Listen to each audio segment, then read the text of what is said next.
Salve, salve galera do Central HQs, bem-vindos a mais um vídeo de aquisições com breves resenhas. Eu me chamo Fernando e eu quero convidá-los a conhecer o nosso Apoia-se, o link está na descrição desse vídeo.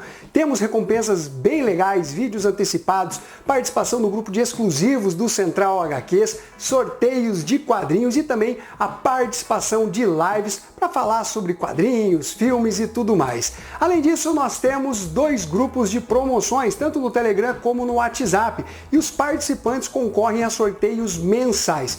Por fim, se você for fazer essas comprinhas, tanto no site da Amazon, loja Mundos Infinitos ou na loja da Panini, acesse aqui os links do canal, pois é de grande ajuda. Se de alguma forma eu colaboro aí com o seu colecionismo, com o seu entretenimento, não custa também você comprar aqui pelos links do canal. Dito isso, vamos às aquisições. Eu vou abrir com o mangá nacional Vitanium, de Luiz e Bruno Pascotto e Felipe Mica. Gostei bastante da arte de capa, bonita, chamativa, né?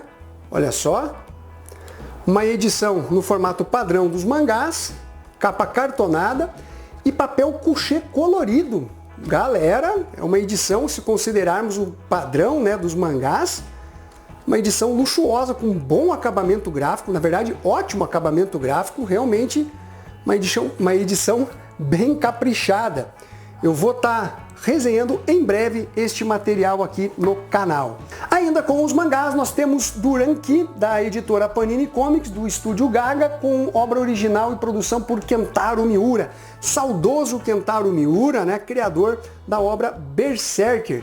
Gostei bastante da arte de capa, tem esse dourado aqui, que ficou bem legal. Também edição capa cartonada, as páginas iniciais coloridas e depois papel, me parece ser o Pollen Bold ou Offset, preto e branco, com a arte magistral aí de Kentaro Miura. O próximo é um manhwa, que é um mangá coreano, Solo Leveling volume 5 da editora New Pop. Uma publicação realmente muito legal, só que para quem não sabe, a Panini assumiu os direitos de publicação da série Solo Leveling. Deu uma rasteira da editora New Pop, vai começar lançando desde o primeiro volume. Eu pretendo continuar acompanhando, mas né, adquiri esse volume 5 que estava com um ótimo preço. Quando chegar, né, no volume 6 em diante, aí sim eu vou acompanhar pela editora Panini Comics. Não pretendo me desfazer das edições da New Pop, que tem um bom acabamento gráfico, ó, capa cartão, com orelhinhas, papel couché colorido, enfim, tem os seus problemas de revisão e tal, porém é uma edição, na minha opinião, satisfatória, né? Então eu vou basicamente continuar da onde a editora New Pop parou. Agora vamos com a editora Panini Comics com a volta da saga do Superman. Essa aqui é a edição número 1 na sua segunda temporada. Felizmente, né, a Panini retomou a publicação aí do Homem de Aço e vai manter a numeração a partir do 1 dessa segunda temporada, mas aqui, ó, você vê que tem a saga do Superman volume 25. Eu acho bem interessante aí ter essas duas numerações, porque atrai novos leitores com esse 1 na capa, né? E mantém os leitores que já vinham acompanhando, né, com a numeração antiga. O próximo também é uma edição saga, mas no caso dos X-Men, a edição número 17. Alguns dos domingos atrás, eu fiz um vídeo basicamente de sagas Marvel. E na hora ali de separar as publicações, tinha lá X-Men 14, 15, 16, 18, 19 e 20. Cadê a 17? Corri atrás, felizmente também comprei com desconto essa edição. Então agora, coleção aí fechadinha dos X-Men. Com a editora Nemo, nós temos Madeleine Resistente, volume 1, A Rosa Engatilhada, de Dominique Bertail e Jean-David Morvan e Madeleine Rifaldi. Publicação, como eu disse, da editora Nemo. Material que estava com um ótimo preço, se não me engano, estava com 50%, 60% de desconto. Edição é, ó, com capa cartonada e papel offset. Não é colorido, né, mas são tons aí de anil, azul, enfim.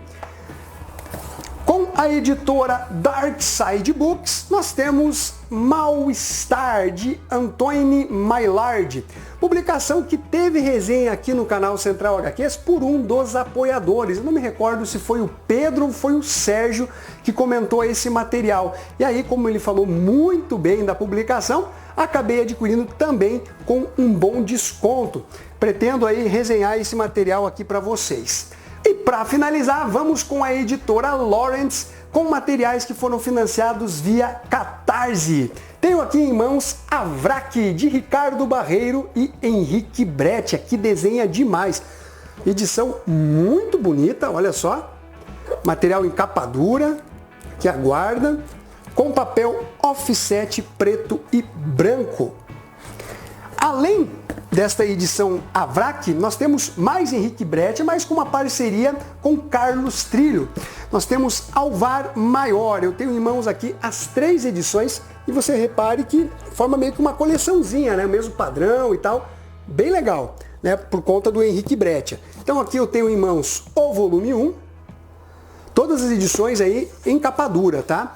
O volume 2 e, por fim, o volume 3 de Alvar Maior.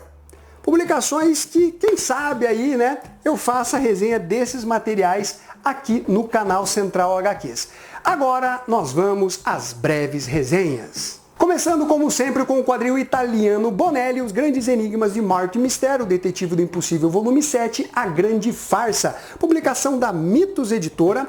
Material que vai trazer uma história com início, meio e fim, ou seja, você não precisa se preocupar com outra leitura aí do personagem, você vai ter uma total compreensão da história, que vai trazer aí referências a filmes de aventura, de ficção científica ali da década de 50, além de outras referências.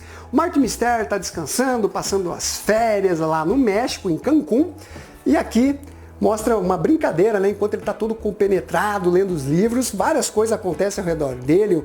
Aparece um submarino que é preso por um polvo gigante, aí aparece uma nave alienígena e puxa tudo para cima. É só uma brincadeirinha aqui. E aí nós vamos entrar realmente na história, que é do Beretta, com o roteiro do Castelli e desenhos do Torti. Basicamente, o Martin Mistério, ele se vê envolvido numa trama que envolve um outro professor de arqueologia que estava ali numa pesquisa muito intensa com relação a tecnologias de outras raças aí que acabaram se tornando lendárias, né? Como o continente de Mu, Atlântida e assim por diante. Esse professor, ele acaba sendo perseguido por homens de preto. Então tem todo um lance conspiratório aqui, né? Justamente por conta de algumas descobertas que ele fez. E ele entra em contato com o Martin Mistério, que está tentando aí, né, se ver livre um pouco do trabalho, ele está de férias, então não quer atender telefone, ele não quer realmente se preocupar com qualquer coisa. Ele recebe uma chamada, só que ele resolve não atender e cai na secretária eletrônica. E aí ele vê pela TV que esse professor ele foi assassinado. E aí ele retorna para casa, escuta essa secretária eletrônica e é o professor que, no momento que estava sendo caçado, liga para o Martin Mistério e fala: olha, eu deixei ali um diário e pesquisas na sua gaveta da sua sala ali na universidade. E o Martin Mistério, ele vai até o local, mas ele já está sendo seguido por esses homens de preto. Então agora ele se tornou o grande alvo.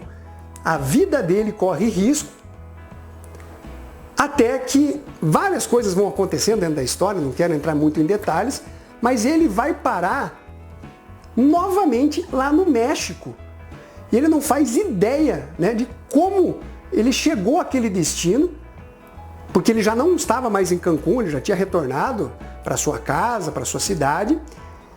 E aí ele vai descobrir que, na verdade, existem caçadores de tesouros que basicamente revendem para pessoas milionárias. E aqui essa personagem, essa mulher, ela é uma hábil caçadora de tesouros e ela já fez outras descobertas e vai levar, né, o Martin Mistério num local que simplesmente ele não imaginava que existia. É uma história legal, como eu disse, com várias referências, explora esse caráter aí, né, mais arqueológico das histórias do Martin Mister. Porém, bem na parte final, a gente tem uma conveniência muito grande no momento que a vida do Martin Mister tá, né, por um fio, ele tá prestes a ser morto. E aí, de repente, surge ali uma pessoa que ajuda ele, saiu do nada, sabe? Ficou uma coisa muito sem sentido. E aí a gente vai ter um encerramento da história. Como eu disse, a condução é interessante, mas o final com esse Deus Ex Machina para salvar a vida do Martin Mister não fez exatamente sentido. Uma edição legal, divertida aí, que vale mais, né, pela jornada do personagem dentro dessa história do que efetivamente pelo final dela. E agora nós vamos com DC Comics, com as histórias que são publicadas dentro da mensal do Superman, publicado pela editora Panini Comics, mês de referência, fevereiro de 2024. Eu vou comentar com vocês Action Comics número 1056, que conta com a arte do Rafa Sandoval, que faz um trabalho artístico sensacional nesta edição. Eu já gostava dele quando ele desenhava a mensal do Lanterna Verde, roteiros de Philip Kennedy Johnson. Basicamente vai ser o final de arco de histórias que envolve o Metalo, né, que atacou o Superman, os outros supers, né, que hoje existem também. Ele acreditava que o Superman tinha sequestrado a irmã dele, que estava torturando ela, mas na verdade era uma grande manipulação do Super Cyborg. Então nós vamos ter o confronto final, né, do Superman junto do Metalo agora, contra o Super Cyborg, que fez ali, né, algumas coisas com a irmã do Metalo que não vai deixar ele nem um pouco feliz. Então, basicamente, é uma edição que vai trazer bastante ação, combates, a questão também do Superman servir, né, como uma grande esperança, um cara que você pode contar com ele, né, aquela moral inabalável, é um cara que realmente a presença dele, né, faz com que as pessoas mudem o comportamento, algo muito positivo. Então, basicamente, esse arco de histórias, ele serve como uma amostra, né, do quanto o Superman realmente é bondoso, ele é a representação da própria esperança. É uma edição legal, né, esse final aqui, um arco de histórias ok, nada com grandes surpresas ou diferente, mas no final foi um arco de histórias aí divertido, legal de acompanhar, um feijão com arroz meio básico, com um temperinho simples, mas que acabou funcionando no final das contas. Então, basicamente, galera, essas são as edições que eu mostrei na parte de aquisições e que eu comentei na parte de breves resenhas. Não esqueça de conhecer o nosso Apoia-se, clique ali no link, conheçam, galera, eu acho que vocês vão gostar. Além disso, participe dos dois grupos, tanto do Telegram como no WhatsApp, onde eu posto ali as promoções. E se for fazer essas comprinhas, façam aqui pelos links do canal, beleza? Um abraço para todos vocês e fui!